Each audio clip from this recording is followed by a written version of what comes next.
breakfast. November 6, Sunday. Breakfast. Galing kami simbahan. Nandito kami sa bahay nila. Vicky. Oh, ito si Vicky. Last meal na namin to. Last breakfast. Kanila. Alis na kami. Sige, salita na. Alis na kami. Vicky. Sige. Manang. Bonboids na lamang. Thank you.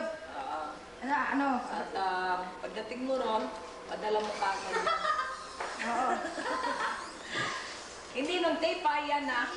Oo. Ito ni Mag, pagkabang pinapanood niya, ay, regalo. Oo nga, si At. Regalo pala, ganito. Kasi malapit ng Pasko. Makapadala ko.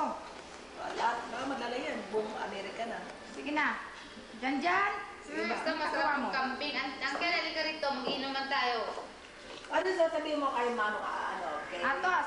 Kasi sabi ni Arthur, baka si Atos pupunta sa summer, June, July, August 1989 dito. Sige, ano masabi mo? Pag ikaw Hindi maganda ng kuha ni natin. Bakit? Tagulan? Tagulan. Ayun ang summer nila eh. Maganda yun, tama yun. Para malamig. Tagulan. Ay, naglalaro silang ano. Sige nyo. Paninyo, ano Salita na.